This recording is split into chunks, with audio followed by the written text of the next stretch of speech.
finish you. Even before the fight. I finish you, little Get man. that from here. I finish you. Excites me more is the fight with Paddy. Really? Yeah, that fight excites me even more. And if they could put that fight in Spain, in the Bernabeu Stadium, you don't even need to like sell that fight, it sells itself. Like two people who genuinely dislike each other. You don't really get that. We haven't seen that since like Khabib and McGregor. Right. Two people who actually hate each other, because I hate him. You know what I mean? I wouldn't even want to finish him fast. I'd want to finish him with a minute left in the fight after that. May, who knows, may in the future we face each other. It could be a great fight. You and Paddy? Me and Paddy. Little Pimple. Little Pimple? Yeah, Paddy, Pimple, Pimblett.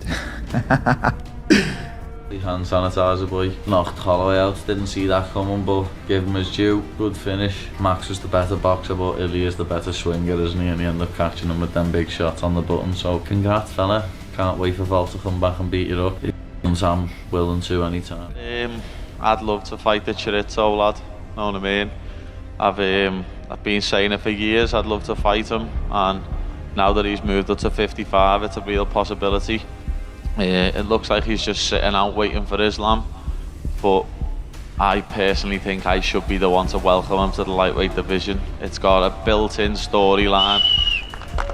You wouldn't Good answer, mate. Yeah, you wouldn't. Good answer, mate. You wouldn't need a title on that pay-per-view. Me versus him could just headline the pay-per-view. Know what I mean? The newly crowned king of the lightweight division, who looked like he just stepped into the octagon to collect what was already his, has officially put the entire top of the division on notice. In his post-fight interview, standing inside the cage with Joe Rogan, ILIA Topuria kicked off the Hunger Game. He didn't just call out a contender, he called out everyone. But make no mistake, his main target was clearly the baddie. Given their long-standing beef, there's absolutely no way UFC matchmakers can ignore this. With the right promotional campaign, this has all the ingredients to become one of the biggest fights in the history of the division. But hey, we're not here today just to stir up the hype. We're here to break down the technical chess match behind this potential war. So hit that like button and let's dive in. This potential power kick of a matchup deserves a breakdown that's more than just gut feeling. We're going deep, round by round, style by style, almost like we're game planning for both sides. So what do we know so far? ILIA Topuria, two-division UFC champion, current king of the lightweight division, riding a brutal 17-fight win streak. His recent scout, Alexander Volkanovski, Max Holloway, Charles Oliveira. This man isn't just collect names. He's a legend killer in MMA form. If you got the pro wrestling ref, you get to like the video twice. The Georgian Spaniard has already proven that he belongs at the top by absolutely dominating the competition and making every single fight look the same, one-sided and violent. Then we've got Paddy the Baddie Pimblett, a rising superstar whose success was practically scripted years ago. With a massive fan base behind, the Liverpool native stormed into the UFC, kept running through the competition. He's built up an impressive win streak, overflowing confidence, and the unshakable belief that, well, Scousers don't get knocked out. Now, let's talk strike. Topuria is a fundamentally sound boxer with laser accuracy and sniper-level timing. His punches land with serious intent and take the shortest route possible to the target. His jab, clinical, used to control range and set up light and fast combinations. He's packing fight-ending power in both hands, and his head movement gets sharper every fight. His greatest strength, pressure, and counter-strike. He can walk you down or punish your mistakes in heart. Pimblett, on the other hand, fights with a more chaotic style sprinkled with bursts of aggression. He's not lacking in power, but his striking isn't as dialed in as ILIA's because striking isn't his bread and butter. That said, Paddy's unpredictable. He mixes things up, throws to the head and body, and uses a lot of kick and creative combos. He tends to rely on his toughness, cardio, wearing down opponents, and taking over later rounds. He's got a 73-inch reach compared to Topuria's 69, but honestly, that doesn't mean much here. Charles Oliveira had 74 and still got caught. So, what can we expect in the striking department? ILIA will most likely try to maintain distance, sting Paddy with sharp jabs, and counter after those wild bursts we often see from the baddie. Patience will be key, and that's something El Matador has in spades. Paddy's best shot, break the rhythm, bring the chaos, pressure ILIA with a messy tempo, fire off a ton of kicks, and try to chip away from the outside, because closing the distance on Topuria early is straight up dangerous, especially in those opening rounds. The real question is, will Paddy's weight cuts and cardio hold up long enough to exhaust the Georgian and take over late? That is, if he can even survive the early storm without eating one of ILIA's nukes right on the chin. Now let's get into the ground game and everything that comes with. ILIA Topuria possesses a high-level Greco-Roman wrestling background. ground. His takedowns are powerful. His hips and back are always locked in. And once he gets a hold of you, good luck breaking free. His top control is like wet concrete. Sure, he prefers to finish fights on the feet, but his grappling is no less polished. It's a key component of his toolkit, as it should be for a true professional at this level. And ILIA's got it dialed in. Submission defense, just ask Charles Oliveira and others who try. Elite level. Now, Paddy Pimblett. Grappling and groundwork are his domain, his element. Call it what you will. It's his biggest weapon and the reason he's escaped from some of the trickiest, even dire situations inside the octagon. The only issue is, can he take ILIA down? Oliveira could. Bryce Mitchell did, but that was way back in December 2022. If Paddy can get him down, he's got a real shot at imposing his will on the ground. If not, he's in trouble. The biggest unknown, and maybe Paddy's Achilles heel, is how he'll handle takedown defense and ground control from an elite wrestler. We haven't yet seen someone who truly knows what they're doing shoot on Paddy, take him down, and try to break him on the canvas. That's why this possibility feels very real in the upcoming fight. When Paddy is in control on the mat, he's downright dangerous. He's constantly transitioning, hunting for submissions and chokes, or going for the finish without a second thought. So, honestly, it's tough to give a clear edge to either man here. Both are dangerous in their own right, and the outcome may hinge on who gets to the position first. Now, let's talk about something intangible. Confident. Ladies and gentlemen, both of these men are brimming with it, not just one card full. They're bringing the whole damn train. ILIA Topuria is basking in his prime. Fresh off another victory over a living legend, he made good on his promise and captured his second UFC belt like it was just another day at the off. No emotion, no drama, just business as usual. He's undefeated, loyal to his team, and grounded in the kind of self-belief that only comes from thousands of hours of hard training and years of war room preparation. He walks the walk, talks the talk with a champion's poise. He's only 28, but he's already sitting at the top of the MMA mount, and Paddy, the baddie, Pimblett, no less confident. Yes, he's tasted defeat before, but that was ages ago. Since then, the Scouser has matured, leveled up in every sense of the word, and now walks this earth at 30 years old, fully aware that his time has come. For the past 4 years, he's been knocking down whoever the world's best league threw his way, talking the talk and backing it up with clear signs of professional growth. But if we're being real, Topuria's confidence is battle-tested, hardened by gold, legacy, and victories over the sport's great. Paddy's swagger still carries the raw, hungry edge of a man chasing the crown. Both are confident, no doubt. The real question is, whose confidence holds up when the heat is on? Neither man has been visibly broken or pushed to that breaking point recently, so it's hard to say for sure. But if we had to pick, the slight edge goes to the champ. He's been through the fire. He stood tall after slaying King. So, what's driving ILIA? What's the fuel behind the fire? Simple. The hunger to prove that his rise to the top is no fluke. The need to finish what he started back 2022. The mission to legitimize his reign and show once and for all that his calculated style beats chaos every single time. His motivation is that of his throne. Paddy, meanwhile, is chasing destiny, driven by the dream to become the undisputed UFC champion and make every grueling year of hard work finally pay off. This is Paddy Pimblett's shot to change his life forever, to silence the critic who label him a hype train with no chance against elite competition, to end the beef his own term. This is mindset of a challenger with nothing to lose but everything to prove. To sum it up, both fighters are more motivated than ever, but their reasons couldn't be more different. For Topuria, a loss could mean disaster, the kind of derailment that changes leg. For Paddy, a defeat is just a step back, not the end of the road. That right there might give the Scouser a sense of psychological freedom. Possible scenarios, prediction. Let's get real. The most likely outcome is early knockout by El Matador. With his flawless timing, cold-blooded composure, and dynamite fist, Topuria can catch Paddy coming in or backing out and end it just like that. We've seen Pimblett get touched up before, but nobody hits Topuria. That's a whole different kind of danger. Second most likely, a dominant showing or late stoppage win by the champ. Even if Paddy survives storm, ILIA's jab, pressure, clinch work, takedown threat will overload his system. Eventually, that constant pressure will lead to a one-sided victory and a successful title defense. There's also the possibility of Topuria winning it on the ground. Sure, that might sound surprising at first, but this is MMA, and we're talking about ILIA freaking Topuria. Anything can happen. We'd say the champ has about an 80% chance of walking away with the win. Now, what about the challenger from Liverpool? Things are murkier on that end. Yes, he has a slim path to victory, maybe overwhelming Topuria with tempo and output, but to do that, he'd need to magically dodge everything ILIA's kill kit. That's borderline impossible. It only takes one clean shot to the chin, it lights out. There's also the submission route. If ILIA makes a rare mistake on the ground, Paddy could capitalize with his creativity, belief, lit grab, think flying triangle off cage.